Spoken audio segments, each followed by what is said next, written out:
Jack, back in Vegas, are you getting used to fighting in Las Vegas? Is it enjoyable for you at all? Yeah, I think so. It's nice to get here, and you have the PI close by, great training facilities. So I'm happy to be here in Vegas. I was kind of curious if maybe you didn't talk to him and be like, hey, could we push for like a month? I could fight in London to be a little easier.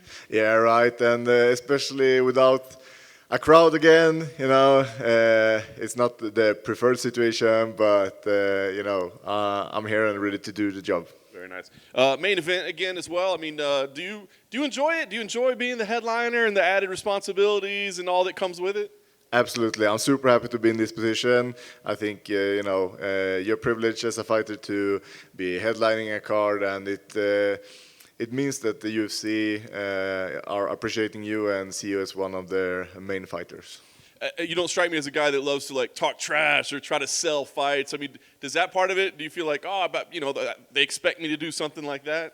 No, I think my skills speaks for themselves, and it's nice with diversity and different personalities. So not everybody has to be the bad guy. Very nice. I guess Sean Strickland doesn't mind being the bad guy, right? What do you make of him as a character? I mean, are you entertained by him? Are you put off by him? Like, what do you think about him? No, I'm mostly entertained by it. You never know what you get with him, and our relationship are friendly, but at the same time, he's a loose cannon. You never know what gonna jump out of his mouth.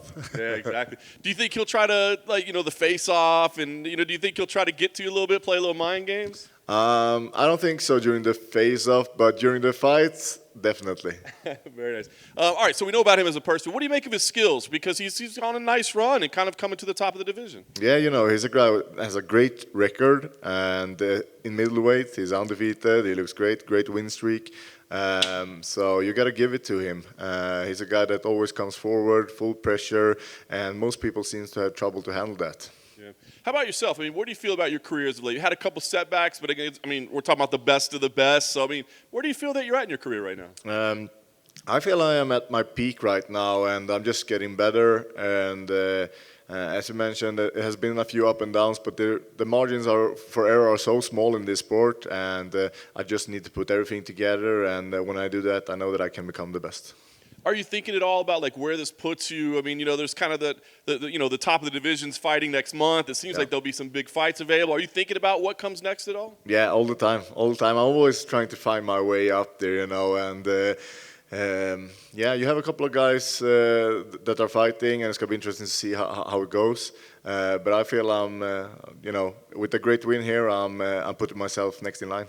Yeah. Do you think you can be number one contender after this, basically, or even a title shot? I mean, where do you feel? Yeah, if I do a good enough performance, and then it depends on the other contenders, Bronze and Cannonier. How will they perform? Are they going to do an exciting fight or not?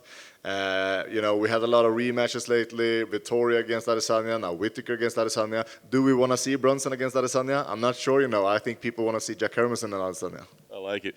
You talked about him talking during the fight and stuff. Is that a good thing for you or a bad thing? I mean, do you have to make sure you keep yourself calm, or do you kind of like being fired up a little bit so you can teach him a lesson? I think it can be annoying, but I ask my sparring partners to do the same, just be prepared for it, and I'm visualizing it, so I'm ready for whatever is coming out of his mouth or whatever techniques he's throwing at me. Nice. Do the sparring partners enjoy talking shit to you, basically? Yeah, I think so. Nice. Last thing for me, you said it, man. You do something impressive here. Now your name gets in there. So do you go in the cage thinking, like, let's do something impressive? Do you push more to do something spectacular? You're always trying to do your best, but I visualize it. It's in my mind. I don't want to do a tough, long, grueling fight against Sean Strickland. I want to have a perfect performance. So precision, perfection, early, nice, clean victory, dominance. That's what I'm looking for.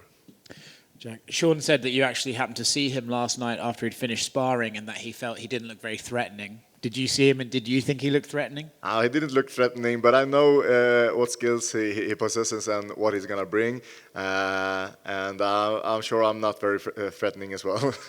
Is he one of those guys where you kind of almost have to accept the fact that he might stick around because he's tough and durable, so you can't think, well, I'll go in there, get rid of this guy. You have to sort of mentally prepare for maybe 3-4 rounds. Yeah, definitely. You always have to be ready, and he is extremely durable, hard to finish. I think he only was finished once. So he's not an easy guy to get out of there. But at the same time, I think that that motivates me to be able to do that that nobody else is able to do. So yeah. What was the most upsetting or insulting thing a training partner said to you during sparring? I don't know, man. I think I just let it pass by, and focus on the test, and that's what I'm looking forward to do on Saturday night as well. You didn't hear something and you think, I'll hold that against them forever, and next time you sparred them, you're like, right, I remember you said that. No, but I managed to shut them up. Congrats.